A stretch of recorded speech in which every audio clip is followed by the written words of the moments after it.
Hi అండి. ఈరోజు గ్రూప్స్లో భాగంగా మనం sustainable development goals science and technology 5th చాప్టర్లో సస్టైనబుల్ డెవలప్మెంట్ గోల్స్ గురించి డిస్కషన్ చేద్దాం. ఇది మెయిన్గా మనకి ఈ సస్టైనబుల్ డెవలప్మెంట్ గోల్స్ అనేటటువంటివి ఒకేసారి మనకి రాలేదు. మనకి 2015లో ఒకేసారి ఈ యొక్క ఎస్డిసి గోల్స్ అనేటటువంటివి రాలేదన్నమాట. ఇదేంటంటే వాటి వెనక ఎన్నో దశాబ్దాల కృషి ఉంది. ఎన్నో దశాబ్దాల కృషి తర్వాత మనకి ఈ యొక్క సస్టైనబుల్ డెవలప్మెంట్ గోల్స్ అనేటటువంటివి వచ్చాయి. ఎలా అంటే దాని యొక్క ఆవిర్భావం చూసుకుంటే మనకి మొట్టమొదటి స్టాక్ హోమ్ ఈ యొక్క స్టాక్ హోమ్ కాన్ఫరెన్స్లో దీని యొక్క భావన మొదలైందనమాట. స్టాక్ హోమ్ కాన్ఫరెన్స్ 1972లో. ఇదే మనకి ఇందులోని భాగంగా మనకి యునైటెడ్ నేషన్స్ ఎన్విరాన్మెంట్ ప్రోగ్రామ్ 1972లోనే ఇది ఏర్పాటుకి తోవ తీసిందనమాట. ఇందులోని భాగంగానే అభివృద్ధి అంటే ఆర్థిక వృద్ధి ఒక్కటే కాదు, పర్యావరణం కూడా కలుపుకొని వెళ్ళాలని ఒక అభివృద్ధి భావనతో పాటు పర్యావరణాన్ని కూడా సంరక్షించాల్సిన బాధ్యత ఉందని ఈ యొక్క స్టాక్ హోమ్ కాన్ఫరెన్స్లో మనకి పునాది పడింది 72లో. ఆ తర్వాత మనకి 72లో తర్వాత యునైటెడ్ నేషన్స్ జనరల్ అసెంబ్లీ. ఈ యొక్క యునైటెడ్ నేషన్స్ జనరల్ అసెంబ్లీ సాధారణ సభ. ఈ యొక్క సాధారణ సభలో మనకేం జరిగిందంటే ప్రపంచవ్యాప్తంగా ఈ యొక్క పొల్యూషన్, కాలుష్యం అనేటటువంటిది పెరుగుతుంది. దానికి ఒక కమిషన్ నియమించారనమాట ఈ యొక్క యునైటెడ్ నేషన్స్ జనరల్ అసెంబ్లీ వాళ్ళు. ఏంటి కమిషన్ అంటే బ్రంట్లాండ్. ఈ యొక్క బ్రంట్లాండ్ కమిషన్ని నియమించారనమాట. అయితే అప్పటి చైర్మన్ మనకి ఇది 1983లో ఇది నియమిస్తే 87లో మనకి సబ్మిషన్ రిపోర్ట్ ఇచ్చారనమాట. దీనికి ఆ సమయంలో యునైటెడ్ నేషన్స్ జనరల్ అసెంబ్లీ నియమించింది కదా, అప్పటికి అక్కడ సెక్రటరీ జనరల్ ఎవరు? యునైటెడ్ నేషన్స్ జనరల్ అసెంబ్లీకి సెక్రటరీ మనకి అప్పట్లో ఎవరంటే జేవియర్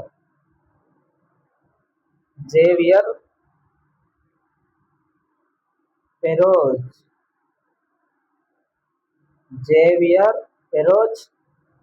డి కోలర్.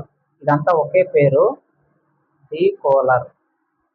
ఈయన మనకి జేవియర్ పెరోజ్ డి కోలర్ అనేటటువంటి వ్యక్తి 1983లో ఈ కమిషన్కి, యునైటెడ్ నేషన్స్ జనరల్ అసెంబ్లీకి అక్కడ అప్పుడు సెక్రటరీ అనమాట. ఆయన నియమించాడు ఈ యొక్క బ్రంట్లాండ్ అనేటటువంటి ఆమెని. ఈమె నార్వే పూర్వపు ప్రధానమంత్రి. ఈ యొక్క బ్రంట్లాండ్ కమిషన్ నియమించారనమాట. వైస్ చైర్మన్ అప్పుడు మనకి మన్సూర్ ఖలీద్.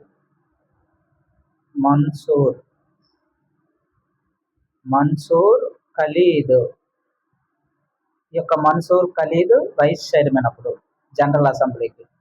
ఆయన సుడాన్ విదేశాంగ శాఖ మంత్రి కూడా అప్పట్లో. అయితే ఈ యొక్క కమిషన్లోనే మనకి భారతదేశ సభ్యుడు కూడా ఉన్నారు. ఎవరంటే మనకి నాగేంద్ర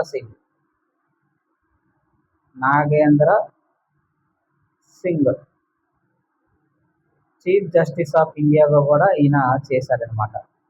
అయితే ఈ బ్రంట్లాండ్ కమిషన్ ఎప్పుడు నివేదిక ఇచ్చిందని చెప్పుకున్నాము. ఈ యొక్క బ్రంట్లాండ్ కమిషన్ మనకి 1987లో రిపోర్ట్ ఇచ్చింది. ఏమి పేరుతో ఈ యొక్క బ్రంట్లాండ్ కమిషన్ ఇచ్చిందంటే అవర్ కామన్ ఫ్యూచర్ అనే పేరుతో ఈ యొక్క రిపోర్ట్ని సబ్మిట్ చేసింది అనమాట. ఈ యొక్క అవర్ కామన్ ఫ్యూచర్ అనేటటువంటి పేరుతో సబ్మిషన్ అనేటటువంటిది చేసింది.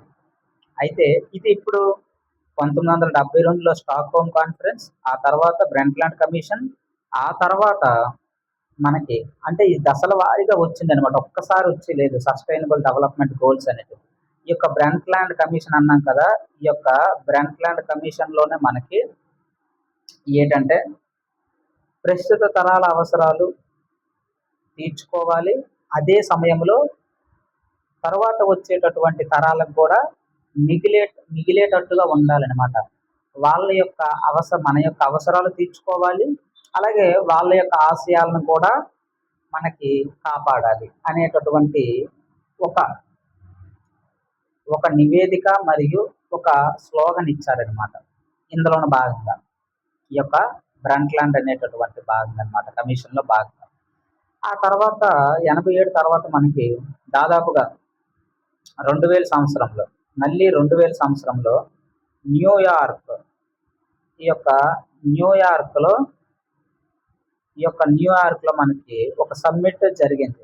న్యూయార్క్‌లో సమ్మిట్. ఈ సమ్మిట్‌లో ఏంటంటే ఈ 2000లో జరిగింది. ఈ సమ్మిట్‌లో ఏం చేశారంటే 2015 నాటికి 2015 నాటికి 8 గోల్స్ ఉన్నాయి ఇందులో. 13 టార్గెట్లు ఉన్నాయి. 8 గోల్స్ ఉన్నాయి. 13 టార్గెట్లు ఉన్నాయి. ఇవి 2015 నాటికి మనము సాధించాలి అని ఈ యొక్క న్యూయార్క్ సమ్మిట్‌లో 2000 సంవత్సరంలో జరిగిందనమాట ఇది. అప్పట్లో ఇది అమలు చేశారు. ఎంతవరకు 2015 నాటికి. వీటినే మనం ఏమంటామంటే మిలీనియం డెవలప్‌మెంట్ గోల్స్ అంటాం. ఇది ఎప్పటి నుంచి ఎప్పట్లో అమల్లో ఉంది? 2000 నుంచి 2015 దాకా అమల్లో ఉంది. టార్గెట్స్ ఎన్ని? 8. లక్ష్యం గోల్స్ ఎన్ని? 8. టార్గెట్స్ 13. గుర్తుంచుకోండి, ఇంపార్టెంట్. ఇలా మనకి పరిణామ క్రమం అనేటటువంటిది జరిగింది అని మనం గుర్తుపెట్టుకోవాలి. ఈ 2015 దాకా ఇది. ఆ తర్వాత ఈ మిలీనియం డెవలప్‌మెంట్ గోల్స్ తర్వాత 2015 తర్వాత ఇప్పట్లో ఆ ప్రాసెస్ జరుగుతున్నప్పుడే మనకి ఈ యొక్క 1987లో బ్రంట్‌ల్యాండ్ కమిషన్ రిపోర్ట్ వెళ్ళింది కదా! దానికి అనుగుణంగా తర్వాత కాలంలో మనకి 1992లో రియో ఎర్త్ సమ్మిట్ జరిగింది. ఇదంతా మనం డిస్కషన్ చేసాం. ఈ రియో ఎర్త్ సమ్మిట్‌లో భాగంగానే మనకి యూఎన్ సిసిడి అలాగే సిబిడి కన్జర్వేషన్ ఆఫ్ బయోడైవర్సిటీ ఇటువంటివన్నీ వీటితో పాటే మనకి ఈ యొక్క స్లోగన్లు కూడా ఇవ్వడం జరిగింది. దీనికి సంబంధించి ఈ యొక్క సస్టైనబుల్ డెవలప్‌మెంట్ గోల్ సంబంధించి ఇది కూడా ఒక ప్రముఖమైన పాత్ర పోషించింది అనమాట రియో సమ్మిట్ కూడా. ఆ తరువాత మనకి ఈ యొక్క సుస్థిర అభివృద్ధి లక్ష్యాలు అనేటటువంటివి వచ్చాయి. 2000 ఎప్పటి నుంచి అప్పటికి 2015 నుంచి 2030కి అనేటటువంటివి టార్గెట్ పెట్టుకున్నాం. ఎందులో ఈ రియో ఎర్త్ సమ్మిట్ జరిగింది కదా! ఈ రియో ఎర్త్ సమ్మిట్ ఎప్పుడు జరిగింది? 92లో మనకి జరిగింది. ఈ 92లో జరిగితే దీనికి 10 సంవత్సరాలు అంటే 2002, 20 సంవత్సరాలు 2012 అంటే రియో ప్లస్ 20.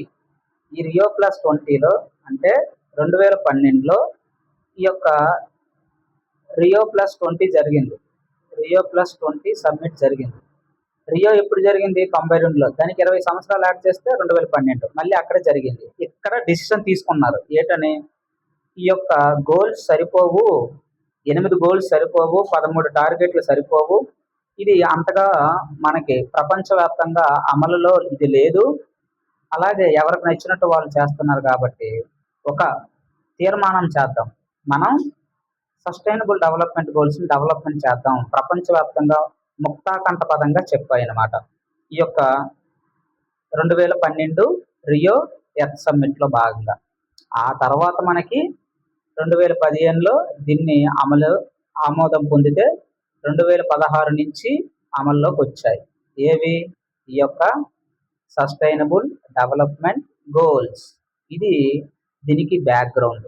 దీనికి బ్యాక్‌గ్రౌండ్ వర్క్ మనం ఇలా చేయాలన్నమాట. అంటే గత 30 సంవత్సరాలు 40 సంవత్సరాలు బట్టి ఈ యొక్క సస్టైనబుల్ డెవలప్‌మెంట్ గోల్స్ అభివృద్ధిలో భాగంగా వచ్చాయి. అంతే తప్ప ఏదో సడన్‌గా ఒకేసారి 2015లో మనకి రాలేదన్నమాట అని మనం గుర్తుంచుకోవాలి. ఇది ఈ యొక్క బ్యాక్‌గ్రౌండ్. ఏం బ్యాక్‌గ్రౌండ్? సస్టైనబుల్ డెవలప్మెంట్ గోల్స్లో బ్యాక్గ్రౌండ్గా మనం చెప్పుకోవచ్చు అనమాట. ఇప్పుడు ఈ యొక్క సస్టైనబుల్ డెవలప్మెంట్ గోల్స్ అంటే ఏంటి, వాటి యొక్క మెయిన్ ఇంటెన్సిటీ ఏంటి, ఇవన్నీ మనం చూద్దాం. అయితే అందులో మొదటగా ఈ యొక్క సస్టైనబుల్ డెవలప్మెంట్ గోల్స్ అంటే ఏంటో చూద్దాం. ఏంటి ఈ సస్టైనబుల్ డెవలప్మెంట్ గోల్స్ అంటే? ఇక్కడ మనం చూడొచ్చు, సుస్థిర అభివృద్ధి లక్ష్యాలు అంటే ప్రపంచంలో మనకి ఆకలి అనేది ఉండకూడదు, పేదరికం ఉండకూడదు, అసమానతలు అనేటటువంటివి ఉండకూడదు, అందరికీ ఆరోగ్యము ఉండాలి, విద్య లభించాలి, దాంతోపాటు పర్యావరణం అనేటటువంటిది పరిరక్షించబడాలి. ఇటువంటి అన్నిటినీ సమస్యలకి పరిష్కరించడానికి మనకి ఐక్యరాజ్య సమితి, యునైటెడ్ నేషన్స్ ఆర్గనైజేషన్ వాళ్ళు రూపొందించినటువంటి లక్ష్యాల సమూహమే మనకి సస్టైనబుల్ డెవలప్మెంట్ గోల్స్గా చెప్పుకోవచ్చు. అయితే ఇందులో భాగంగా మనకి ఎన్ని గోల్స్ ఉన్నాయి, మనకి లక్ష్యాలు ఎన్ని ఉన్నాయి? మనకి లక్ష్యాలు 17 లక్ష్యాలు అనేటటువంటివి ఉన్నాయి. ఇది ఎప్పటి నుంచి మనకి 2015 నుంచి 2030 వరకు అమల్లో ఉంటాయన్నమాట. ఈ లక్ష్యాలని చేరాలి, 2030 నాటికి సాధించాల్సినటువంటివి అనమాట ఈ యొక్క 17 ఇవి లక్ష్యాలు. ఇందులో మరి ఉపలక్ష్యాలు ఎన్ని ఉన్నాయంటే 169 ఉన్నాయి. ఏంటవి? ఉపలక్ష్యాలు అనమాట, సబ్ గోల్స్. వాటితో పాటు ఇవి కూడా మనము నెరవేర్చాలి. అయితే ఎప్పుడు ప్రారంభమయ్యాయి చెప్పుకున్నాం కదా, 2015 సెప్టెంబర్ అనేటటువంటిది మనకి United Nations general assembly starting మనం చెప్పుకున్నాం. 1983లో Brundtland commission United Nations general assembly వాళ్ళే నియమించారని. అదే ఈ యొక్క జనరల్ అసెంబ్లీ మనకి 2030 అజెండా అనేటటువంటిది ఈ యొక్క సుస్థిరాభివృద్ధి లక్ష్యాలకి ఆమోదం తెలిపింది అనమాట. అమలు ఎప్పటి నుంచి వచ్చింది? జనవరి 1, 2016 నుంచి వచ్చాయి. అధికారికంగా అప్పటి నుంచి వచ్చాయన్నమాట. మరి ఈ యొక్క మిలీనియం డెవలప్మెంట్ గోల్స్ చెప్పుకున్నాం కదా, 2000 నుంచి 2015 దాకా ఉన్నాయనేసి. అయితే ఇవి అంతగా సక్సెస్ అవ్వలేదు కాబట్టి దీన్ని తీసుకొచ్చారనమాట. ఎన్ని లక్ష్యాలు ఉన్నాయని చెప్పుకున్నాము సస్టైనబుల్ డెవలప్మెంట్ గోల్స్లో? మనకి 17 లక్ష్యాలు ఉన్నాయి, అలాగే 169 టార్గెట్స్ ఉన్నాయి. మరి ఇంతకు ముందు ఉన్నది ఏంటి? Millennium development goals. దీనికి 8 గోల్స్ ఉన్నాయి, అలాగే 13 టార్గెట్స్ ఉన్నాయి. ఇదైతే 17 గోల్స్ ఉన్నాయి, 169 టార్గెట్స్ ఉన్నాయి. అయితే ప్రపంచవ్యాప్తంగా మనకేంటంటే ఈ యొక్క సుస్థిరాభివృద్ధి లక్ష్యాలను కొలవడానికి ఇండికేటర్స్ని వాడతామన్నమాట. ఇది మనం గుర్తించుకోవాలి. 1 లైన్ ఆన్సర్లో ఎలా గుర్తించుకుంటాము? 1 లైన్లో 17 గోల్స్ ఉన్నాయి, 169 టార్గెట్స్ ఉన్నాయి, 2030 కల్లా వీటిని అందరూ రీచ్ అవ్వాలి. అంటే ఏంటి? సుస్థిరాభివృద్ధి అంటే ఏంటి చెప్పుకున్నాం కదా. మనకి బ్రంట్లాండ్ కమిషన్ ఆ సమయంలో ఆమె ఇచ్చారనమాట, నార్వే ప్రధానమంత్రి. 1987లో ఈ యొక్క రిపోర్ట్ ఇచ్చిందనమాట. ఏంటని? ప్రస్తుత తరం అవసరాలను తీర్చుకుంటూను భవిష్యత్తు అవసరాలు కూడా వాళ్ళకు కూడా ఉంచాలన్నమాట. అవసరాలను తీర్చుకునే సామర్థ్యాన్ని దెబ్బతీయకూడదు. మనం ఎలా ఉన్నది అలా ఇవ్వాలి భవిష్యత్తు తరాలకి అని ఈ యొక్క సస్టైనబుల్ డెవలప్మెంట్ గోల్స్కి నాంది పునాది ఈ యొక్క కమిషన్ అప్పుడు ఏర్పాటు చేశారు కదా, యునైటెడ్ నేషన్స్ జనరల్ అసెంబ్లీ వాళ్ళు. ఆ సమయంలో మనకి వచ్చిందనమాట. ఇది మనకి ఇంపార్టెంట్. అలాగే ఈ యొక్క కమిషన్ ఇంపార్టెంట్. మరి పిల్లర్స్ ఏంటి? మనకి మెయిన్ పిల్లర్స్ ఏంటి?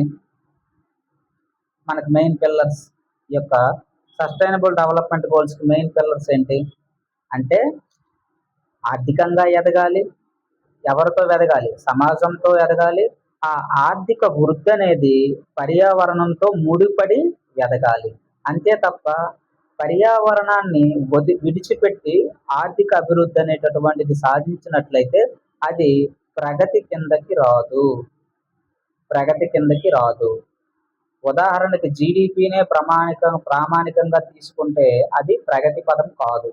అందుకే మనకి నార్కోటిక్ దేశాలు అయినటువంటి అవి ఫిన్లాండ్, ఈ గ్రీన్లాండ్, జర్మనీ, స్వీడన్, ఇవన్నీ కూడా మనకి ఎక్కువ దేనికి ప్రయారిటీ ఇస్తాయంటే పర్యావరణానికి ప్రయారిటీ అనేటటువంటి ఇస్తాయన్నమాట. కాబట్టి ఈ మూడింటిని మనకి మిళితం చేసుకొని సమాజాన్ని సమతుల్యం చేసుకొని ఈ యొక్క సస్టైనబుల్ డెవలప్మెంట్ గోల్స్ అనేటటువంటివి రీచ్ అవ్వాలి. ఈ యొక్క మూడిట్ల మీదే మనకి సుస్థిర అభివృద్ధి లక్ష్యాలు అనేటటువంటివి నడుస్తున్నాయని మనం గుర్తుపెట్టుకోవాలి. ఉదాహరణకు ఒక పరిశ్రమ ఏర్పాటు చేస్తున్నారు అని అనుకుందాం ఒక గ్రామంలో. దానివల్ల జాబ్స్ వస్తాయి, ప్రజల యొక్క ఇన్కమ్ పెరుగుతుంది, తద్వారా ఉత్పత్తి కూడా పెరుగుతుంది. అదే సోషల్గా మనకేమవుతుంది, లోకల్ ఎంప్లాయ్మెంట్ పెరుగుతుంది, అలాగే జీవన ప్రమాణాలు కూడా పెరుగుతాయి అక్కడ వాళ్ళవి. ఎన్విరాన్మెంట్కి సంబంధించి ఏంటి, పొల్యూషన్ కూడా తగ్గించగలగాలి, వేస్ట్ ట్రీట్మెంట్ కరెక్ట్గా ఉండాలి, వాటర్ కన్జర్వేషన్ అనేది చేయాలి, పరిరక్షణ, నీటిని పరిరక్షణ చేయాలి. ఈ మూడు అంశాలు కూడా సమన్వయంతో ఉండాలన్నమాట. అలా చేస్తేనే సస్టైనబుల్ డెవలప్మెంట్ గోల్స్. ఈ యొక్క ఎన్విరాన్మెంట్ను విడిచిపెట్టి మనం ప్రాజెక్టులు కానీ లేదా పెద్ద పెద్ద స్పెషల్ ఎకనామిక్ జోన్స్, ఆర్థిక నడవాలు కానీ ఆర్థిక కారిడార్లు కానీ మనం కట్టకూడదు. మనకి పర్యావరణాన్ని మిళితం చేసుకొని కలుపుకొని వెళ్ళాలి అని సూచిస్తుంది అనమాట. మరి ఒక్కొక్క గోల్ గురించి చూద్దాము. మొదటిదైనటువంటి మన గోల్, ఫస్ట్ మన టార్గెట్ ఏంటి, గోల్ చూస్తాము. అలాగే ఇండియా యొక్క అందులో పాత్ర ఏంటి, ఈ యొక్క గోల్కి తగ్గట్టుగా ఇండియా ఎటువంటి ప్రికాషన్స్ తీసుకుంటుంది లేదా ఎటువంటి పథకాలను అమలు చేస్తుంది, దాన్ని మనం ఎలా రీచ్ అవుతాం అనేది చూస్తాం. మొదటి గోల్ మనకేంటి, పేదరికం ఉండకూడదు, పేదరికాన్ని నిర్మూలించాలి. ఇది మనకి మొట్టమొదటి గోల్ అనమాట. ఎందుకు పేదరికాన్ని నిర్మూలించాలంటే ఇవి మనకి సోషల్ సెక్యూరిటీ కల్పించాలి, ఎంప్లాయ్మెంట్ కల్పించాలి, ఫైనాన్షియల్ ఇన్క్లూజన్ చేయాలి, అలాగే పావర్టీ ఎలివేషన్ అనేటటువంటి స్కీమ్స్ పెట్టాలి. అప్పుడే పేదరికం అనేటటువంటిది మనం నిర్మూలించవచ్చు. మన భారత్ ఏం చేస్తుంది, అందుకే మన భారత్ అందులో భాగంగా ఫైనాన్షియల్ ఇంక్లూజన్ గ్రోత్లో భాగంగా బ్యాంక్ అకౌంట్స్ క్రియేట్ చేసింది. ఇందులో ఈ బ్యాంక్ అకౌంట్స్ క్రియేట్ చేయడం వల్ల ప్రధానమంత్రి ధన్ యోజన వల్ల మనకేమైంది, డైరెక్ట్ బెనిఫిట్ ట్రాన్స్ఫర్ అనేటటువంటిది జరిగి ప్రజల్లో విప్లవాత్మకమైన మార్పులు అయితే వచ్చాయని చెప్పుకోవచ్చు. ఇది భారతదేశం తరఫున. రెండో గోల్ ఏంటి మనకి, హంగర్, జీరో హంగర్, ఆకలి లేకపోవడం. ఆకలిని నిర్మూలించాలి. దానికి మనం ఏం చేయాలి, హంగర్ని ఎలిమినేషన్ చేయాలంటే ఫుడ్ సెక్యూరిటీని కల్పించాలి. అలాగే న్యూట్రిషన్ అనేటటువంటిది చాలా ఎక్కువగా ఇంప్రూవ్మెంట్ అనేది చేయాలి. సస్టైనబుల్ అగ్రికల్చర్ అంటే అన్నిటినీ కలుపుకొని వెళ్ళాలి. పెస్టిసైడ్స్ కానీ రసాయనిక ఎరువులు కానీ వాడకుండా మనం అగ్రికల్చర్ చేపడితే మనకి ఆకలి అనేటటువంటిది తగ్గుతుంది. ఎందుకు, ఉత్పత్తి అనేటటువంటిది మనకి ఈ యొక్క ఉత్పత్తి అనేటటువంటిది పెరుగుతుంది కాబట్టి ఆకలి తగ్గుతుందని చెప్పుకోవచ్చు. దీనికి మన భారతదేశం ఏమైనా చేసిందంటే, ఉదాహరణకు ఒక రైతుకి ఎగ్జాంపుల్ తీసుకుందాం. బెటర్ ఇరిగేషన్ మనం కల్పించాం అంటే ఏంటి, పోలవరం ప్రాజెక్టే తీసుకున్నాం. ఈ యొక్క పోలవరం ప్రాజెక్ట్ మనకి కంప్లీట్ అయిపోయింది. అప్పుడు ఏమవుతుంది, ఈ యొక్క పోలవరం ప్రాజెక్ట్ కంప్లీట్ అయిపోవడం వల్ల ఈ యొక్క ఎడం వైపు కెనాల్ అయితేనేమి, కుడివైపు కెనాల్ అయితేనేమి, అవతల ఎడం వైపు కెనాల్ మనకి వైజాగ్ తాగునీరు, అలాగే ఆ వైజాగ్కి పరిశ్రమలకి నీరు వెళ్తుంది. అలాగే వ్యవసాయానికి ఆయకట్టుకి 1,00,000 ఎకరాలకు బయట మనకి ఆయకట్టుకు వ్యవసాయం దొరుకుతుంది.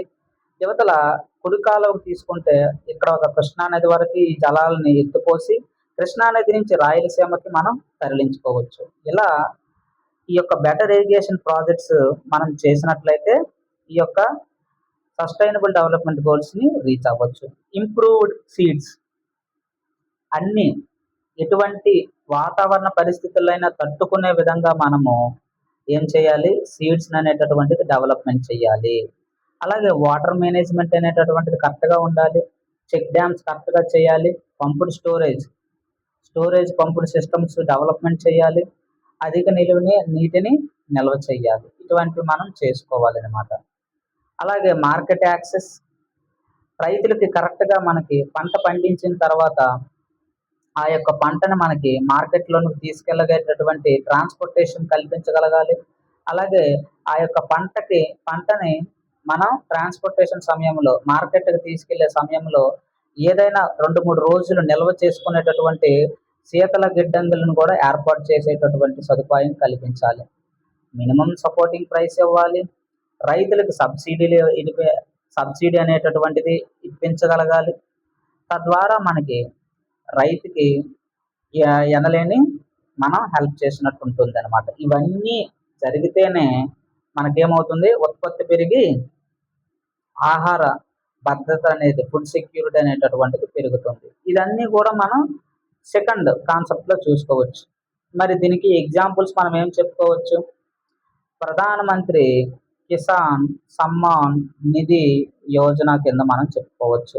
ఇందులోని భాగంగా మనకి ఖరీఫ్, రబీ, జియాద్ పంటలకి 2,000 రూపాయల చొప్పున మనకి 3 విడతలుగా 6,000 రూపాయలు వేస్తున్నారు.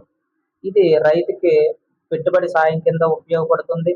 అయితే విత్తనాలకు కానీ, అలాగే ముందుగా ఎరువులు కొనడానికి, అలాగే భూమిని సారవంతం చేసుకోవడానికి ఈ యొక్క పెట్టుబడి అమౌంట్ అనేటటువంటిది ఉపయోగపడుతుంది.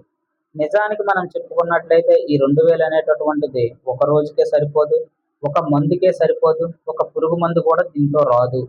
ఈ 2,000తో ఏమీ రైతు చేసుకోలేడు.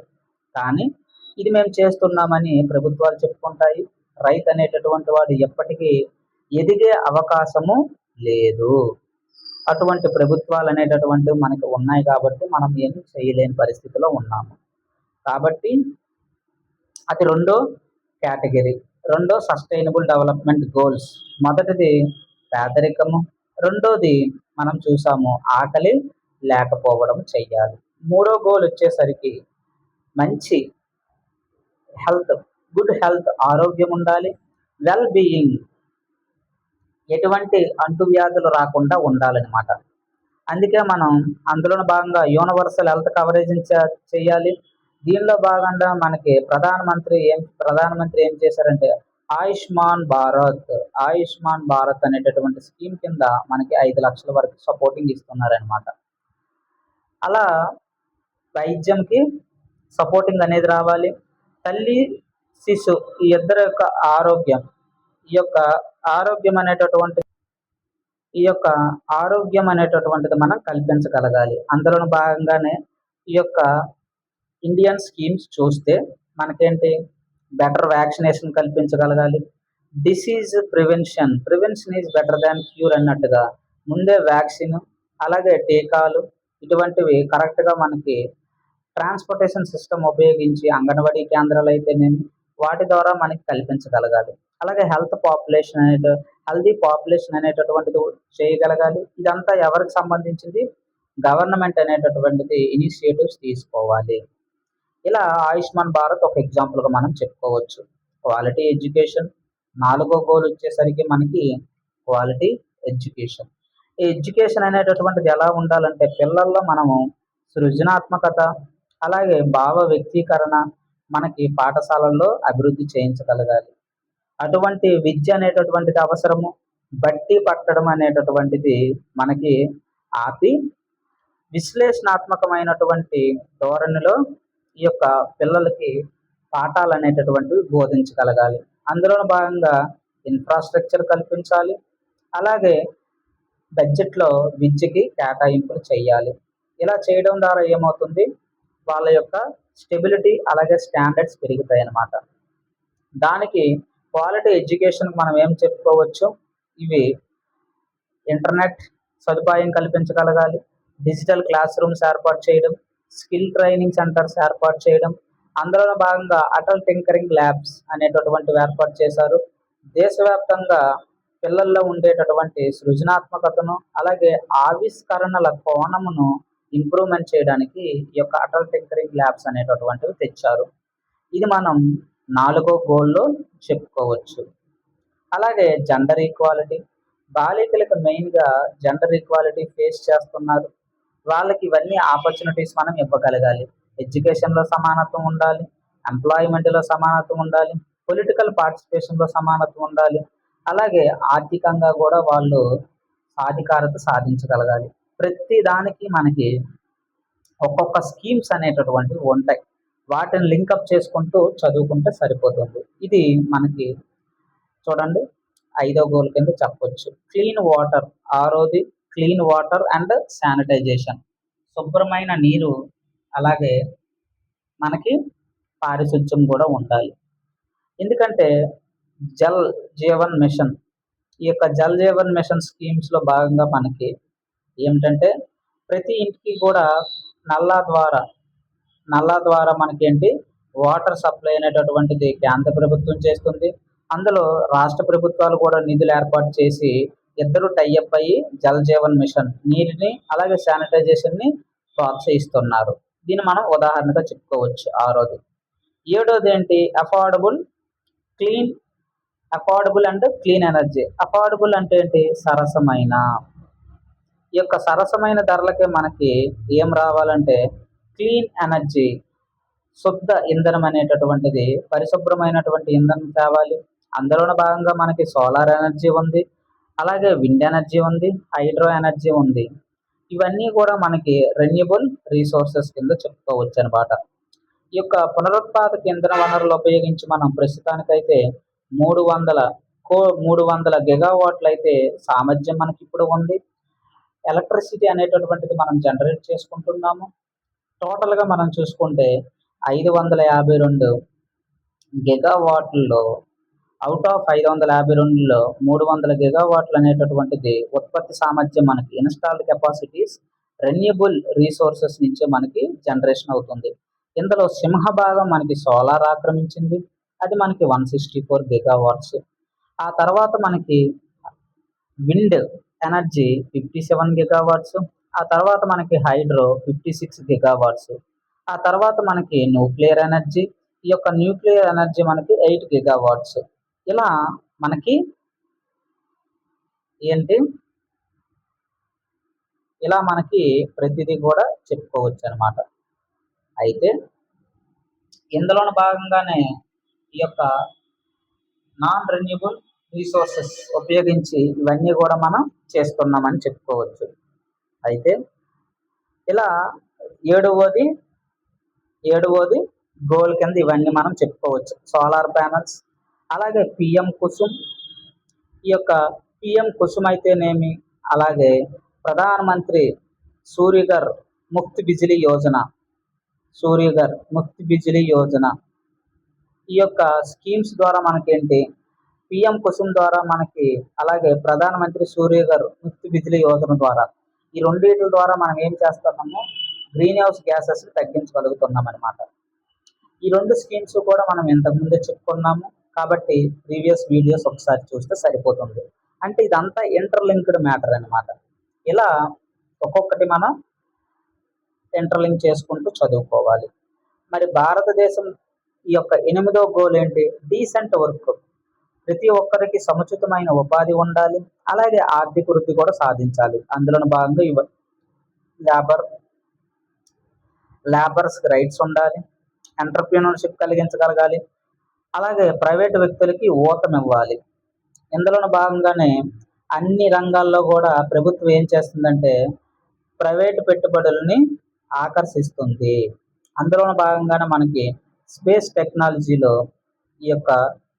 టెక్నాలజీలో మనకి రీసెంట్గా ఏం జరిగింది, రీసెంట్గా మనకి విక్రమ్-1 అనేటటువంటిది మనకి ప్రైవేట్ వాళ్ళు హైదరాబాద్కు చెందినటువంటి స్కై రూట్ స్పేస్ ఏజెన్సీ వాళ్ళు లాంచ్ చేశారు.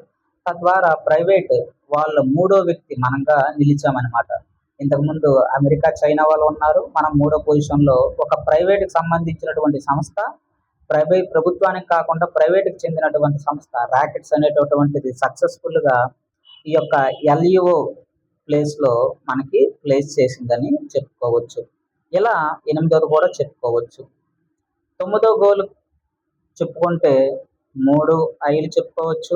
Industry, innovation, infrastructure. పరిశ్రమలు ఉండాలి, అలాగే ఆవిష్కరణలు చేయాలి, అలాగే మౌలిక వసతులను కల్పించాలి. ఈ మూడింటిని మనం మిళితం చేస్తూ 9వ గోల్ని ఇందులో యాడ్ చేశారనమాట. ఏదో ఒక ట్రాన్స్పోర్టేషన్ అవ్వచ్చు, భారత్ మాల అవ్వచ్చు, గతిశక్తి అవ్వచ్చు, అలాగే బ్రాడ్బ్యాండ్ అవ్వచ్చు, లేదా భారత్ నెట్ అవ్వచ్చు. ఇలా ఇటువంటి పథకాలన్నీ కూడా మనం దేనిలో భాగంగా చూడొచ్చు, ఈ యొక్క ఇన్నోవేషన్, ఇన్ఫ్రాస్ట్రక్చర్ వీటిగా కింద మనం చూడొచ్చు అనమాట. కాబట్టి ఇండస్ట్రీ ఈ మూడిటిని మనం ఉపయోగించి ఎన్నో పథకాలు అయితే మనకు లింక్డ్ సిస్టంలో ఉన్నాయి. ప్రతి దానికి మనకు పథకాలు ఉంటాయి, వాటిని మనం లింక్ చేసుకోగలగాలి. With respect to India, reduced inequalities, అసమానతలు తగ్గించాలి. ఎవరికి? దేశాల మధ్య, ఒక దేశం నుంచి ఇంకో దేశానికి, అలాగే దేశం లోపల కూడా ఒక్కొక్క రాష్ట్రం ఒక్కొక్కలాగా మనకి జీడిపి కంట్రిబ్యూషన్ ఉంటుంది. అలాగే జెండర్ ఇన్ఈక్వాలిటీస్ ఉన్నాయి. అలాగే పరిశ్రమల యొక్క స్థాపన కూడా డిఫరెంట్గా ఉంది. ఇవన్నిటిని మనం తగ్గించగలగాలి. ఇది 10వ గోల్ కింద మనం చెప్పుకోవచ్చు. ఎందుకంటే ఉదాహరణలు చూసుకోండి, అర్బన్లో అయితే ఎంత వస్తుంది, రూరల్లో అయితే ఎంత వస్తుంది. ఇంత పెద్ద గ్యాప్ ఉంటే ఇవన్నీ ఎలా సాధ్యమవుతాయి? కాబట్టి ఇవన్నీ మనం ఏం చేయాలి? అసమానతల్ని తగ్గించగలగాలి. అలాగే 11వ గోల్ వచ్చేసరికి మనకి సస్టైనబుల్ సిటీస్ ఉండాలి, పర్యావరణ పరిరక్షణమైనటువంటి సిటీస్ ఉండాలి. అప్పుడే దేశం అనేటటువంటిది ఆర్థిక అభివృద్ధితో పాటు మనకి సమాజము అభివృద్ధి చెందుతుంది, పర్యావరణము అభివృద్ధి చెందుతుంది. ఇలా ఈ 3 పిల్లర్స్ని మిళితం చేయడానికి స్మార్ట్ సిటీస్ తెచ్చుకున్నాము. ఈ స్మార్ట్ సిటీస్లో భాగంగా మనకి ప్రతిదీ కూడా స్వచ్ఛ భారత్ కింద ఇండోర్ అనేటటువంటిది గత 10 సంవత్సరాల నుంచి స్వచ్ఛమైన సిటీగా ఉంది. అంటే దాని అర్థం ఏమిటి? మనకి ఇక్కడ పర్యావరణాన్ని ఇది పరిరక్షిస్తున్నామని గుర్తుపెట్టుకోవాలన్నమాట. పర్యావరణాన్ని సమతూలం సమానంగా చూస్తూ ఈ యొక్క ఇండోర్ అనేటటువంటిది ఎప్పుడూ కూడా గత 10 సంవత్సరాలు బట్టి నెంబర్ 1గా ఉంది. ఈ సిటీస్ని మనం మోడల్గా తీసుకొని కమ్యూనిటీస్ డెవలప్ చేసుకోగలగాలి. ఇలా మనం 11వది కూడా చూడొచ్చు. అలా 12వ గోల్ చూసుకుంటే మనకి కన్జంప్షన్ అనేటటువంటిది రెస్పాన్సిబుల్గా చేయాలి, అధికంగా చేయకూడదు. అలాగే ఉత్పత్తి కూడా కరెక్ట్గా ఉండాలి. ఇది మనం 12వ గోల్ కింద చూసుకోవచ్చు అనమాట. ఈ యొక్క ఎకనామిక్ మోడల్ ఎలా ఉండాలంటే మనకి ఈ విధంగా ఉండాలన్నమాట. అంటే ఒక సైకిల్ ఫార్మేట్లో ప్రతిదీ ఉండగలగాలి, ఏది వేస్ట్ అవ్వడానికి అవకాశం ఉండకూడదు, రీసైక్లింగ్ ప్రాసెస్ ఉండాలన్నమాట. అది మనకి ఇంపార్టెంట్. ఇక్కడ మనం యూజ్ అండ్ త్రో చేస్తే ఉపయోగం లేదు. దాన్ని మనం రిపేర్ చేసి, రీసైకిల్ చేసి, రీయూజ్ చేసి, రిడ్యూస్ చేసి వాడుకోగలగాలి. ఇవన్నీ కూడా మనం సైన్స్ అండ్ టెక్నాలజీలో భాగంగా మనకి solid waste management and pollution కంట్రోల్లో ఈ చాప్టర్ చెప్పుకున్నాము. ఒక్కసారి వెరిఫై చేయండి. 1 టైం యూజ్ బదులుగా మనం రీసైకిల్ రీయూజ్కి వెళ్తే బాగుంటుంది అనమాట. అది ఇక్కడ చెప్తున్నారు. క్లైమేట్ యాక్షన్, వాతావరణం మీద అయినటువంటి చర్యలు తీసుకోవాలి. దానికి మనం ఎన్నో చర్యలు తీసుకుంటున్నాము. అందులోని భాగంగా మనకి 1986లో మనం పర్యావరణ పరిరక్షణ చట్టం తీసుకొచ్చాము. అలాగే 1980లో మనం అటవీ సంరక్షణ చట్టం తీసుకొచ్చాము. అలాగే మనం 1974లో మనం జల కాలుష్యాన్ని నియంత్రించిన చట్టం తెచ్చుకున్నాము. అలాగే మనం 1981లో మనం వాయు కాలుష్యాన్ని నియంత్రించే చట్టం తెచ్చుకున్నాము. ఈ అన్ని చట్టాలు కూడా పర్యావరణాన్ని పరిరక్షించడానికి, వాతావరణాన్ని సమతుల్యం చేయడానికి ఇవన్నీ కూడా మనం తెచ్చుకున్నాము. చూడండి, సైమల్టేనియస్గా మనం ఎలా వెళ్ళిపోతున్నామో, ఒక పేరు చెప్పగానే దానికి తగ్గట్టుగా బ్రీఫ్ డేటా అనేటటువంటిది వెంటనే వెళ్ళిపోవాలన్నమాట. ప్రిపేర్ అవ్వడము, చెప్పడము ఇటువంటివి కాకుండా మన మైండ్లోనే ఏం చేయాలంటే ఒక కంప్యూటర్లో మన మైండ్ యాక్ట్ చేయాలి. కంప్యూటర్లో మీరు ఏ ఫైల్ కావాలంటే ఎలా ఓపెన్ చేస్తారో అలా మీ మైండ్లో మనకి ఇన్ఫినిటీ స్టోరేజ్ ఉంటుందన్నమాట. కాబట్టి ఏ ఫైల్ కావాలంటే ఆ ఫైల్ మనం ఓపెన్ చేసుకోవచ్చు. ఇప్పుడు నేను సైన్స్ అండ్ టెక్నాలజీ ఫైల్ మైండ్లోనే ఓపెన్ చేశాను, అది ఓపెన్ అయింది. ఆటోమేటిక్గా మనం 1 బై 1 చెప్పుకోవచ్చు. లేదు వెంటనే ఎకానమీ కావాలి, ఆ ఎకానమీ ఫోల్డర్ ఓపెన్ చేస్తాం. మైండ్లో, బుక్లో కాదు, మైండ్లో ఓపెన్ చేయగలగాలి. ఒకవేళ మీరు బుక్లో రాసుకుంటే ఏమవుతుంది? ఇది చెరిగిపోతుంది లేదా దొంగతనానికి గురవ్వడానికి అవకాశం ఉంటుంది. మైండ్లో స్టోర్ చేసుకోండి, ఏమవుతుంది? మీకు ఎప్పుడు కావాలంటే అప్పుడు దాన్ని ఓపెన్ చేసుకోవచ్చు. ఆ ఫ్లెక్సిబిలిటీ ఉంటుంది. అలా మనం ఈచ్ అండ్ ఎవ్రీథింగ్ చేసుకోగలగాలి. అలాగే క్లైమేట్ చేంజ్ గురించి ఐదో లెసన్ అంతా చెప్పుకున్నాం. కాబట్టి ఎగ్జాంపుల్స్ చాలా ఉంటాయి. కాబట్టి ఇవన్నీ అవసరం లేదు. 14వ గోల్ ఏంటంటే మనకి భూమి కింద ఎవరున్నారు? సముద్రం ఉంది. ఈ సముద్రం మీద రక్షణ తీసుకోవాలి. 15వ గోల్ ఏంటి? భూమి పైన, అంటే భూమి పైన జీవరాశుల గురించి మనం రక్షణ తీసుకోగలగాలి. ముందు 14వది చూద్దాం. ఈ 14వది అనేటటువంటిది మనకి భూమి కింద పరిరక్షణ అంటే మెరైన్ సిస్టమ్ ఆర్గానిజమ్స్, ప్లాంక్టన్స్ అవ్వచ్చు. అలాగే ఈ యొక్క మనకి మెరైన్ పొల్యూషన్ తగ్గించగలగాలి. ఓవర్ ఫిషింగ్ అనేటటువంటిది తగ్గించగలగాలి. కోరల్ రీఫ్స్ పరిరక్షణ చేయగలగాలి.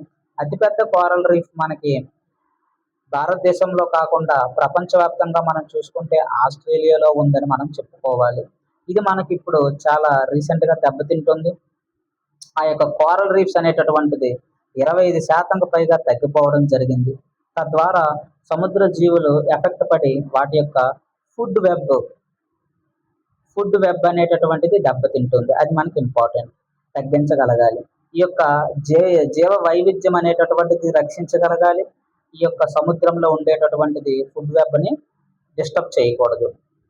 అందుకే ఇవన్నీ మనం చూసుకోవచ్చు అనమాట. అలాగే లైఫ్ ఆన్ ల్యాండ్, భూమి మీద జీవరాశులకు కూడా ఎటువంటి ఆన్ చేయకూడదు. ఎవరెవరు ఉన్నారు? అడవులు ఉన్నారు, జీవ వైవిధ్యం ఎన్నో ఉన్నాయి. దీని మీద మనకి ఎన్నో వైల్డ్ లైఫ్ శాంక్చురీస్ ఉన్నాయి, అభయారణ్యాలు ఉన్నాయి. అలాగే బయోస్పియర్ రిజర్వ్స్ ఉన్నాయి. అలాగే 3వది మనకి నేషనల్ పార్క్స్ ఉన్నాయి. ఇవన్నిటిని కూడా మనం సంరక్షించుకోగలగాలి. అందులోని భాగంగా ఈ బయోడైవర్సిటీ అనేటటువంటిది తగ్గించుకోగలగాలి, పెంచాలి. ల్యాండ్ డిగ్రేడేషన్, ఇందులో భాగంగా మనకి యునైటెడ్ నేషన్స్ సిసిడి, దీన్నే మనం కన్వెన్షన్ ఆన్ కాంబాట్ డిజర్టిఫికేషన్ అంటాము. ఈ యొక్క డిజర్టిఫికేషన్ తగ్గించగలగాలి. అందులోని భాగంగా రీసెంట్గా కరెంట్ అఫైర్స్లో చూస్తుంటే ఈ యొక్క డిసర్టిఫికేషన్కి మనకి ఆఫ్రికా ఖండం వాళ్ళు ఏం చేశారంటే ఒక యూనియన్గా ఫార్మేషన్ అయ్యి 2030 కల్లా మేము కార్బన్ డైఆక్సైడ్ని $1 ట్రిలియన్ టన్నులు తగ్గిస్తాము. తద్వారా ఎలా తగ్గిస్తామంటే మేము ఒక అడవినే నిర్మిస్తాము అని చెప్పారనమాట. ఇది మనం కరెంట్ అఫైర్స్లో తీసుకోవచ్చు. అలాగే వైల్డ్ లైఫ్ గురించి మనం 1972లో మనకి వైల్డ్ లైఫ్ యాక్ట్ తీసుకొచ్చాము, వన్యప్రాణి సంరక్షణ చట్టం తీసుకొచ్చాము. ఇలా ప్రతిదీ మనం ఇంటర్లింక్ చేసుకోగలగాలి. అలాగే 16వ గోల్ ఏంటి మనకి? Peace, justice and strong institutions. అంతర్జాతీయంగా మనకి శాంతి అనేటటువంటిది నెలకొల్పగలగాలి. న్యాయం అనేటటువంటిది అందరికీ సత్వరంగా అందగలగాలి. బలమైన సంస్థలు ఉంటేనే ఇవన్నీ కూడా మనకి పాసిబిలిటీ ఉంటుంది. బ్యూరోక్రసీ అనేటటువంటిది కరెక్ట్గా పనిచేయగలగాలి. శాసన వ్యవస్థ కరెక్ట్గా పనిచేయగలగాలి. ఈ రెండు తప్పుగాని చేసినట్లయితే న్యాయ వ్యవస్థ ఇంటర్ఫియర్ అయ్యి ఈ రెండింటికి మనకి జ్యుడిషియల్ రివ్యూ అనేటటువంటిది కల్పించి తద్వారా ఒక దేశం యొక్క ఆర్థిక వ్యవస్థని మరియు పర్యావరణాన్ని సమతుల్యం చేయడానికి ఈ యొక్క ప్రపంచ దేశాలు ముందుకు రావాల్సినటువంటి ఆవశ్యకత ఉంది అని మనం చెప్పుకోవచ్చు.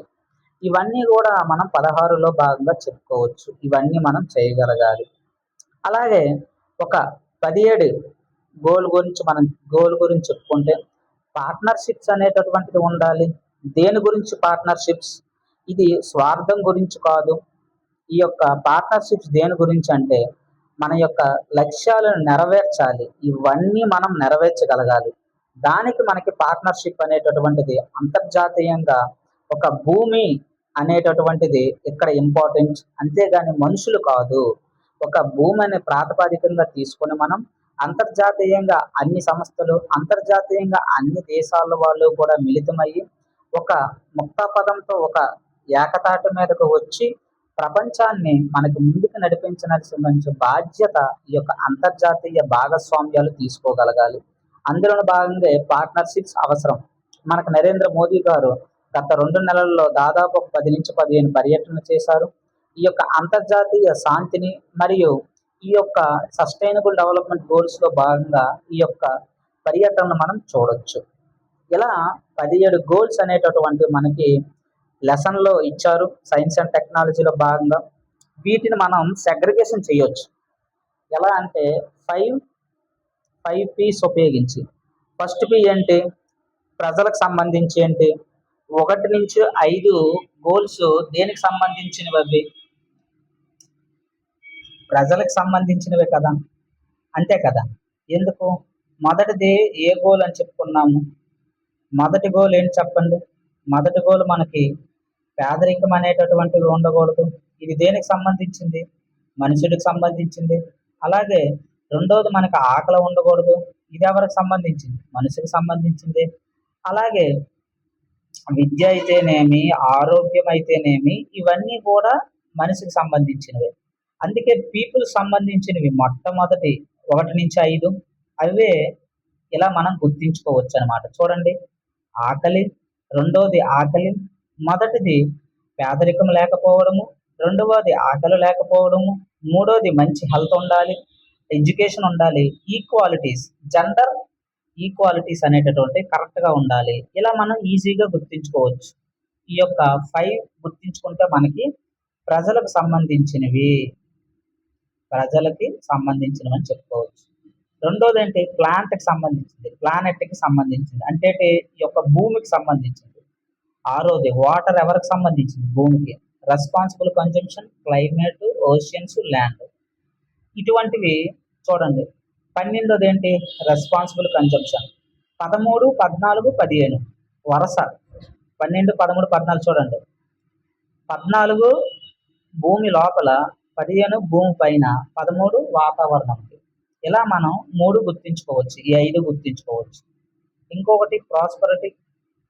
ఇవన్నీ కూడా మనకి ఇంపార్టెంట్. ఏదేది 7 దగ్గర నుంచి 11 గోల్స్. ఎనర్జీ, 7వది clean, affordable and clean energy అని చెప్పుకున్నాం. అలాగే ఎకనామిక్ గ్రోత్ అని చెప్పుకున్నాం, ఇన్ఫ్రాస్ట్రక్చర్, అలాగే ఇండస్ట్రీ, అలాగే ఇన్నోవేషన్. ఇది మనకి 9వ కింద చెప్పుకోవచ్చు. అలాగే ఇన్ఈక్వాలిటీస్ 10, సస్టైనబుల్ సిటీస్ 11. ఇలా మనం 7 నుంచి 11 గోల్స్ ఇలా చెప్పుకోవచ్చు. అలాగే పీస్ గురించి ఒకటే ఉంది, అది peace, justice and strong institutions. ఇది 16. 17ది మనకు ఎలాగో తెలుసు, గ్లోబల్ పార్ట్నర్షిప్. ఇలా మన మెమొరీ ట్రిక్ ఇలా గుర్తించుకుంటే గుర్తుంటుంది అనమాట. అయితే ఇవన్నీ ఎలా ఇంటర్లింక్గా ఉంటాయి, విడిగా మనం చూడడానికి లేదు. ఉదాహరణకి మనకి ఈ ఎగ్జాంపుల్స్ అన్నీ మనం చెప్పాం. గర్ల్స్ ఎడ్యుకేషన్ అవ్వచ్చు, ఉమెన్ ఎంపవర్మెంట్ అవ్వచ్చు, ఇవన్నీ ఒక్కొక్కటి మీరు లింక్ చేసుకోవచ్చు. మెటీరియల్ ఉంది, ఒకసారి చూడండి, నేను ప్రొవైడ్ చేస్తాను. అలా ఇవన్నీ మనం ఈజీగా మనం గుర్తించుకోవచ్చు అనమాట. సర్క్యులర్ ఎకానమీ దీని ద్వారా మనకి జనరేషన్ చేయొచ్చు. ఇవన్నీ మనం చెప్పుకున్నాం. మరి నీతి ఆయోగ్ మన భారతదేశానికి సంబంధించి ఏదైతే ప్రపంచంలో మనకి ఎవరు రెస్పాన్సిబిలిటీ తీసుకుంటున్నారో, యునైటెడ్ నేషన్స్ వాళ్ళు, మరి మన భారతదేశంలో ఎవరు రెస్పాన్సిబిలిటీ తీసుకుంటున్నారు? నీతి ఆయోగ్ వాళ్ళు. అది మనం గుర్తించుకోవాలి. ఈ యొక్క నీతి ఆయోగే మనకి రాష్ట్రాల మధ్య సమన్వయం పరుస్తూ ఈ యొక్క సస్టైనబుల్ డెవలప్మెంట్ గోల్స్ ఇండెక్స్ని రిలీజ్ చేస్తుంది. ఎకానమీలో భాగంగా నేను ఫస్ట్ యూనిట్లో ఈ యొక్క అప్డేటెడ్వి అన్నీ నేను మెన్షన్ చేశాను, ఒకసారి చూడండి. అలాగే ఈ యొక్క ప్రతి దానికి కూడా మనకి ఏంటంటే రాష్ట్రాలకి మరియు కేంద్రపాలిత ప్రాంతాల యొక్క పెర్ఫార్మెన్స్ ఎలా ఉంది, ఈ యొక్క సస్టైనబుల్ డెవలప్మెంట్ గోల్స్ని అంచనా వేయడానికి ఒక ఇండెక్స్ని రిలీజ్ చేస్తుంది అనమాట. ఎవరు? నీతి ఆయోగ్. ఆ యొక్క నీతి ఆయోగ్లో మనకి ఇండెక్స్లో భాగంగా మనకి 99వ ర్యాంక్ అనేటటువంటిది మనకి ఇంటర్నేషనల్గా వచ్చింది. ఈసారి మనకి 94 వచ్చింది అనమాట ర్యాంక్ 2026లో. అది మనం గుర్తించుకోండి. Current update, subject correction. అలాగే ఎవరిని విడిచిపెట్టడానికి లేదు, అన్ని దేశాల వారిని కలుపుకొని వెళ్ళాలి. ఆఫ్రికా ఖండము ఎవరు అడగరు, పేద దేశం అని వదిలేయడానికి లేదు. యునైటెడ్ నేషన్స్ కన్వెన్షన్లో భాగంగా మనకి సెక్రటరీ, యునైటెడ్ నేషన్స్ జనరల్ అసెంబ్లీలో భాగంగా అందరినీ కలుపుకొని వెళ్ళాలన్నమాట. ఎవరిని విడిచిపెట్టడానికి లేదు. అంటే ఈ యొక్క అమెరికా, రష్యా, చైనా వాళ్ళ దగ్గరికే కాకుండా ఈ యొక్క అందరినీ సమృద్ధిగా సమపాలలో కలుపుకుంటూ వెళ్ళాలి. అదే మనకి ఫైనల్ మోటో. చూడండి, ఈ యొక్క రెండింటికి డిఫరెన్సెస్ ప్రొవైడ్ చేశాను. మిలీనియం డెవలప్మెంట్ గోల్స్కి, సస్టైనబుల్ డెవలప్మెంట్ గోల్స్కి. వాటి యొక్క ప్రాముఖ్యత ఏంటి, వీటి యొక్క ప్రాముఖ్యత ఏంటి, ఇవిన్ని గోల్స్, ఇవిన్ని గోల్స్, దీని యొక్క టార్గెట్స్, అలాగే దీని యొక్క టార్గెట్స్. 21 టార్గెట్స్ ఇక్కడ ఇచ్చారు. మనం 13 అని చెప్పుకున్నాము. అఫీషియల్గా మనకి 13 ఇచ్చారు. చూద్దాం ఇది ఒకసారి. Subject correction. అలాగే ప్రధానంగా ఇది దేని మీద దృష్టి పెడుతుంది, ఇది దీని మీద దృష్టి పెడుతుంది. ఇది అన్ని దేశాలకు వర్తిస్తుంది. కొంచెం ఈ యొక్క మిలీనియం డెవలప్మెంట్ గోల్స్కే మరి కొంచెం మేకప్ వేసి తీసుకొచ్చామన్నమాట. అంతే, ఇంకేం కాదు. ఇది ఓన్లీ డెవలపింగ్ కంట్రీస్కే ఎక్కువ దృష్టి అనమాట. అభివృద్ధి చెందుతున్న దేశాలు ఇవి పాటించాలి. మరి అభివృద్ధి చెందినవి పరిస్థితి ఏంది, అవి పాటించవా? అందుకే అందరికీ కావాలనే ఈ యొక్క ఫ్రేమ్వర్క్ తీసుకొచ్చామన్నమాట. అలాగా ప్రతిదానికి ఒకసారి చూసుకోండి, ఇక్కడ ప్రొవైడ్ చేశాం అన్నీ కూడా. ఇక్కడ బిట్స్ వైజ్లో కూడా ఫైనల్గా మనం ప్రొవైడ్ చేసుకున్నాం ఒకసారి టార్గెట్స్ని. అలాగే ఏవేవి ఎప్పుడు ప్రారంభించామో స్టార్టింగ్లో చెప్పాను. అలాగే ఒక్కొక్క గోల్ గురించి కూడా చెప్పుకున్నాం. ఇలా ఫైనల్గా మనం గుర్తుపెట్టుకోవాల్సింది ఏంటంటే 2016 నుంచి ఇది అమల్లోకి వచ్చాయి. 2030 లోపు ఇవన్నీ మనం రీచ్ అవ్వాలి, అది గుర్తుపెట్టుకోవాలి. ఛానల్ని అయితే సబ్స్క్రైబ్ చేసుకోండి. Thank you. అలా ఎవరైతే సబ్స్క్రైబ్ చేసుకున్నారో వాళ్ళకి ధన్యవాదాలండి. ఓకేనా? ధన్యవాదాలు. టోటల్ కోర్స్ అయితే మన ఛానల్లో అవైలబిలిటీగా ఉంది. ఏది ఏమైనా మనకి అక్టోబర్ వరకు కొంచెం పెంచారు కాబట్టి ఇన్డెప్త్గా వెళ్ళాల్సి వస్తుంది. సెప్టెంబర్ అయితే వాటికి సిలబస్ క్లోజ్ చేసే వాళ్ళము. కాకపోతే మనకి ఇంకా 1 మంత్ ఎక్స్ట్రా వచ్చింది కాబట్టి డీప్ డైవ్ డిస్కషన్ అనేటటువంటిది జరుగుతుందన్నమాట. అందుకే నేను ఎక్కువ వీడియోస్ చేయడానికి కారణం అదే. తద్వారా మీకు కూడా ఎక్కువగా హెల్ప్ అనేటటువంటిది అవుతుందన్నమాట. ఓకేనా? Thank you.